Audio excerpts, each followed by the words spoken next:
that there's no significant difference between Obamacare and the repeal and replace plan. You were one of the leaders of outside groups who met with President Trump at the White House this week. Did you tell him that? We had a great meeting. I thought that the president was open to feedback. I think that what Gary Cohn said earlier about them looking for improvements was absolutely the case. It was productive, and we moved the ball forward. The problem is that the spirit that the president was bringing of openness to improvement has not been the spirit that Capitol Hill, the congressional leadership, has bought with their binary choice, either take it or leave it approach. The fundamental problem is that this bill keeps the architecture of Obamacare in place.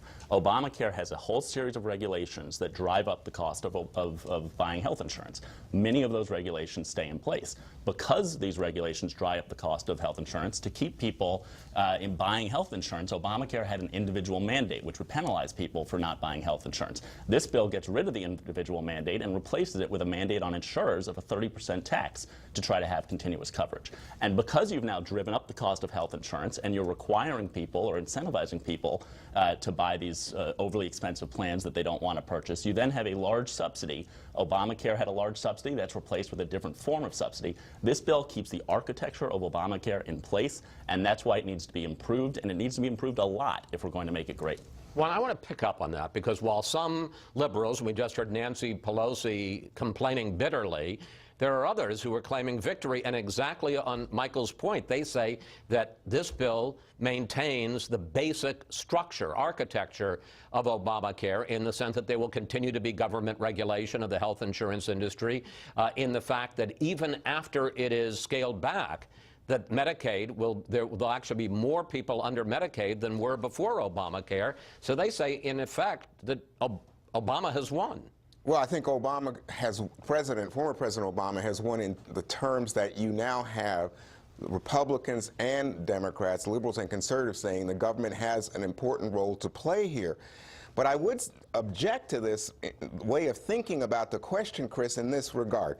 When you say Obamacare light, it suggests, oh, this is just a little different than Obamacare, no big deal. I think it is a big deal from the left's perspective, because you have fewer people insured. The whole point of the deal was to increase the number of people who have health insurance in America. 20 million gained health insurance from Obamacare. This would decrease the number of people who have health insurance. It would drive up the cost of health insurance, especially, and I find this ironic, for older, low-income voters, many of whom, especially white lower-income voters, were Trump supporters. Those people are going to be hurt by this plan. You have the AMA, the American Medical Association, the nurses, the hospitals, all of them saying this doesn't work. This doesn't improve health care for Americans. We asked you for questions for the panel, and we got a bunch from people who are upset about the disarray that we're seeing, and we've seen on this show, about repealing Obamacare. Someone named Common Sense, I think I'm going to take that name, tweets this for Republican leaders. One, this is for Republicans. What have you been doing since it was passed back in 2010? Two, why weren't you ready to go on day one for President Trump? Jason, how do you answer Common Sense? Well, one problem is that the Democrats have been slow-walking a lot of the nominees that Trump has put forward. So he hasn't had a lot of time to work with his team in place. And now that he does have his team in place, I think things are moving along. But Chris, conservatives have to decide whether they're going to do what is achievable and pragmatic here, or whether they're going to make the perfect the enemy of the good here. And the reality here is that a lot of the stuff in this bill Paul Ryan doesn't like. You know, he doesn't like the Medicaid expansion. He doesn't like using tax credits instead of tax deductions. And if he were building a system from scratch, they wouldn't be in there. But he's not building a system from scratch. He's building a system from Obamacare.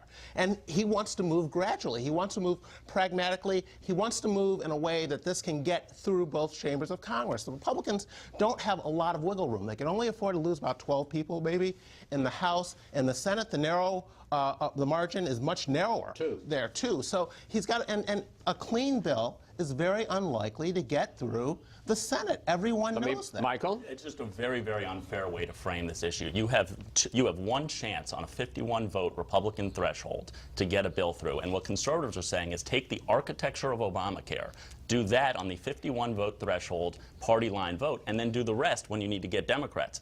What they're proposing going through is the exact opposite. You do the rest now with 51 votes, and then we're going to magically get 60 votes, 8 Democrats, to say, hey, now that you passed your bill that keeps that architecture in place, we're going to join you to tear down the architecture. Trump didn't run on doing the rest later. He didn't run on simply repeal. He ran on repeal and replace. And that's what we should do. And that's why he is backing Congressman Ryan right now, the House Speaker, because he knows that they will own. They will own health care. They will own every horror story coming out of this.